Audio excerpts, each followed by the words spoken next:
High, আমি এখন যে কাজটি করব রেডমি নোট 11, এটার প্রবলেম ডেট আপনারা পাওয়ার সালে লাগে দেখাচ্ছি।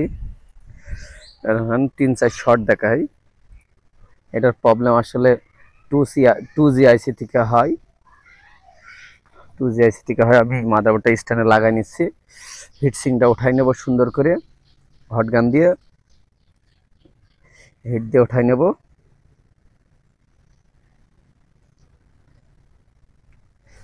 আমি সুন্দর করে উঠাই নেব। সুন্দর করে আপনারা ইচ্ছা করলে কেটেও নিতে পারেন, ইচ্ছা যে যেমন ইচ্ছা সে তেমন করতে পারেন, ইচ্ছা করলে কেটে নিতে পারেন।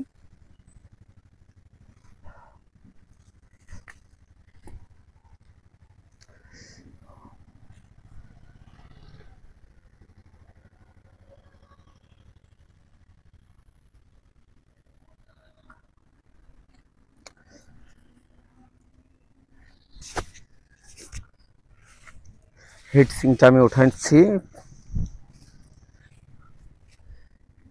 হিটসিং আমার প্রায় ওঠানো শেষ।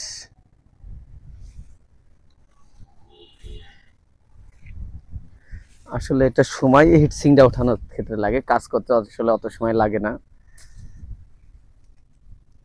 আমার হিটসিং ওঠানো শেষ। এবার সুন্দর করে আমি 2G আইসিটা উঠাই নিব।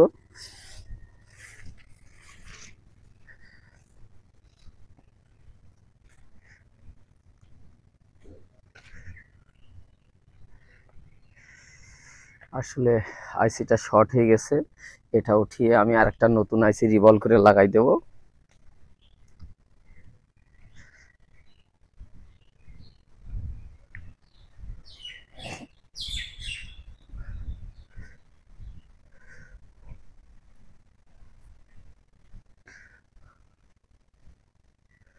আমার আইসি ওঠানো শেষ।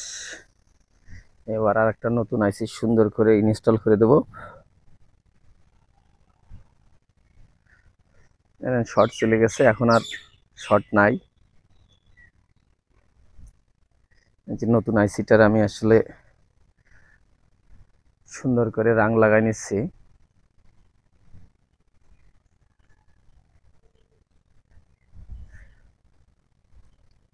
রাং লাগানো শেষ হয়ে গেলে, সুন্দর করে বলটা করা শেষ হয়ে গেলে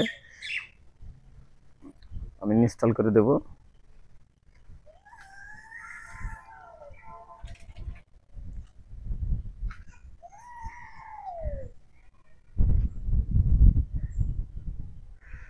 যে আমার নতুন আইসি ইনস্টল করছি আমি। আসলে রেডমি নোট 11-এর এটা আসলে কমন ইস্যু। আসলে রেডমি নোট 11-এ যদি 100টা ফোন নষ্ট হয়, তা 95টাই এই একই ইস্যু থাকে।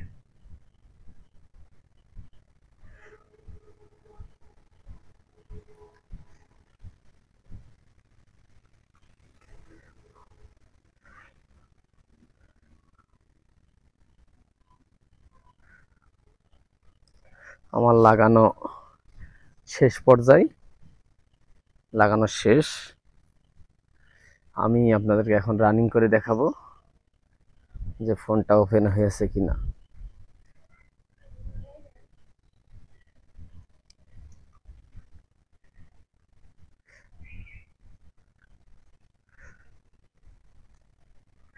আসলে ফোনটা আমি ঠান্ডা করে নিচ্ছি। ঠান্ডা করা শেষ। এবার আমি ফোনটা ডিসপ্লে ফ্রেমে বসাই ওপেন করে দেখব যে ওপেন হয়েছে কিনা। ইনশাল্লাহ ফোন রান হয়ে গেছে। কারণ আমি এর আগে প্রথমে বলছি যে আসলে 100টা ফোন নষ্ট হলেই 95টাই এই 2G ইস্যু, আইসির ইস্যু। ফোন রান হয়ে গেছে। আমি আসলে ওয়াশ করে দিলাম, পরিষ্কার করে দিলাম সুন্দর করে। Phone run. ওকে, ধন্যবাদ আপনাদেরকে পাশে থাকার জন্য।